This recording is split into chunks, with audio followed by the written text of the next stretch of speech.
UP चुनाव से पहले कांग्रेस को बड़ा झटका। यूपी कांग्रेस की पूर्व अध्यक्ष रीता बहुगुणा बीजेपी में शामिल। कहा, राहुल गांधी का नेतृत्व किसी को मंजूर नहीं। रीता बहुगुणा जोशी ने सर्जिकल स्ट्राइक के लिए मोदी सरकार की तारीफ की। राहुल गांधी के खून की दलाली वाले बयान को लेकर सवाल भी उठाए। रीता बहुगुणा के बीजेपी में शामिल होने पर यूपी कांग्रेस अध्यक्ष राज बब्बर ने रीता को बताया दगाबाज। सिद्धू को पंजाब में कांग्रेस ने दिया डेप्यूटी सीएम का ऑफर। पत्नी ने भी बातचीत पर मुहर लगाई। अब सिद्धू को करना है फैसला। हनी ट्रैप के आरोपों को बीजेपी सांसद वरुण गांधी ने नकारा। एबीपी न्यूज से कहा, सबूत पेश करें, आरोप लगाने वाले, करूंगा मानहानि का केस। जेएनयू में बंधक संकट खत्म। लापता छात्र नजीब अहमद को लेकर 24 घंटे तक बंधक बनाए गए वीसीएम जगदीश कुमार अपने दफ्तर से बाहर निकले। 15 अक्टूबर से लापता है जेएनयू में एमएससी बायोटेक्नोलॉजी का छात्र नजीब अहमद। गृहमंत्री राजनाथ सिंह ने लापता छात्र नजीब की तलाश के लिए स्पेशल टीम बनाने का दिया आदेश। राजनाथ से मुलाकात के बाद मुकेश भट्ट ने कहा, गृहमंत्री से बातचीत के बाद सभी लोग आश्वस्त। राजनाथ ने फिल्म ए दिल है मुश्किल की रिलीज के लिए पूरी सुरक्षा देने का भरोसा दिया। फिल्म निर्माता और निर्देशकों को राजनाथ सिंह से मिलवाने वाले केंद्रीय राज्य मंत्री बाबुल सुप्रियो ने कहा, एमएनएस गुंडों की पार्टी है, फिल्म पूरे देश में रिलीज होगी।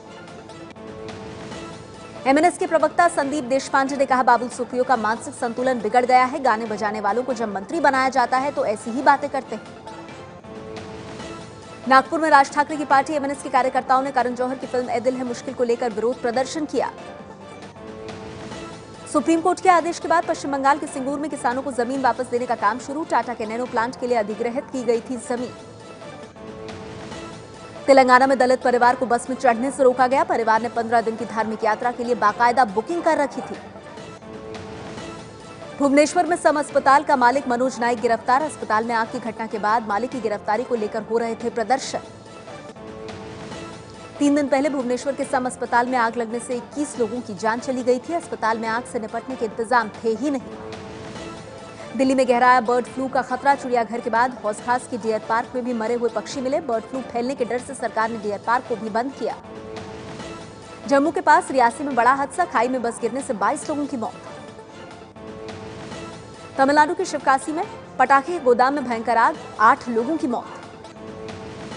उत्तराखंड के जिम कॉर्बेट पार्क के पास दहशत फैलाने वाली आदमखोर बाघिन को वन विभाग की टीम ने मार गिराया। बाघिन के हमले से 2 लोगों की हुई थी मौत। गुजरात के राजकोट में पेट्रोल डीजल नहीं मिलने से लोग परेशान। कमीशन के मुद्दे पर पेट्रोल पंप मालिक हड़ताल पर। झारखंड के देवघर में लोगों ने चाइनीज सामानों का किया बहिष्कार। चाइनीज खिलौने जलाकर जताया विरोध। राजस्थान के बीकानेर में बॉर्डर के पास बीएसएफ ने पाकिस्तान से भेजे गए बाज को पकड़ा। जासूसी के लिए बाज को भेजने का शक।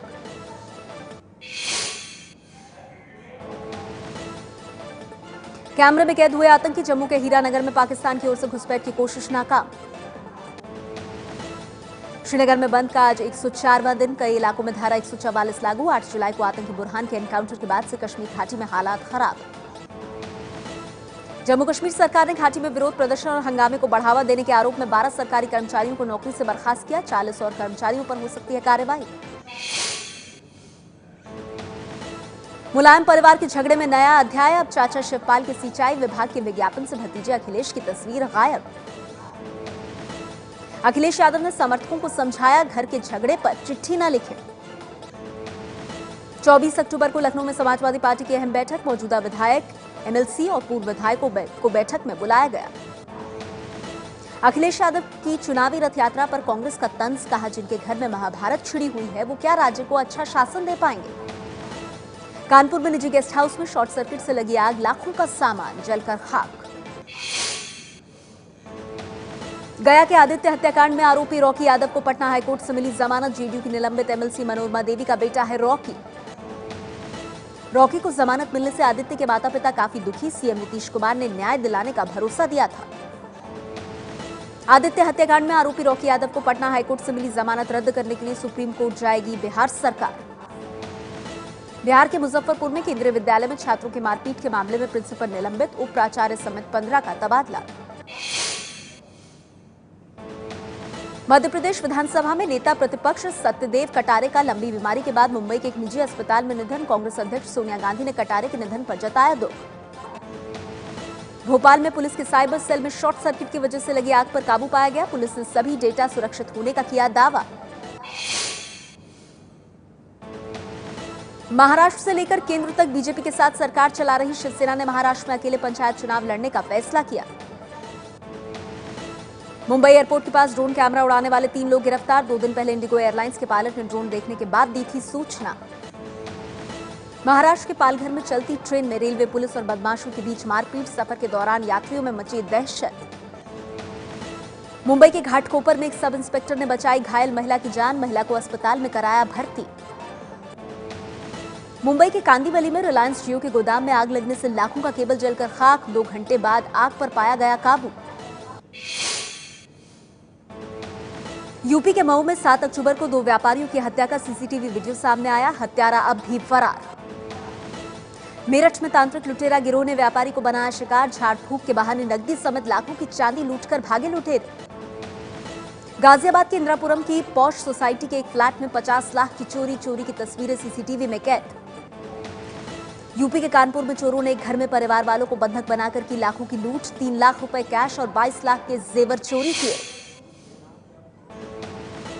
चीनी स्मार्टफोन कंपनी Xiaomi ने दिवाली फेस्टिव सीजन के दौरान 18 दिन में 10 लाख फोन बेचने का रिकॉर्ड बनाया।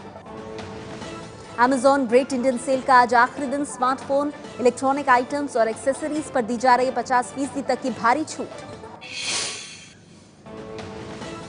अमेरिका में फिर ट्रंप पर भारी पड़ी हिलरी। आखिरी बहस में भी हिलरी क्लिंटन की जीत। आखिरी प्रेसिडेंशियल डिबेट में हिलरी ने कहा अगर ट्रंप चुनाव जीते तो वो रूस के राष्ट्रपति पुतिन के हाथों की कठपुतली होंगे। सांठगांठ का लगाया आरोप। डोनाल्ड ट्रंप ने अपने ऊपर महिलाओं को गलत तरीके से छूने के सभी आरोपों को नकारा। कहा हिलरी मेरे खिलाफ साजिश कर रही। फिलीपींस में चक्रवाती तूफान हेमा से उत्तरी पूर्वी भाग बुरी तरह प्रभावित। तेज हवा और बारिश से कई जगह इंटरनेट और बिजली सेवा ठप।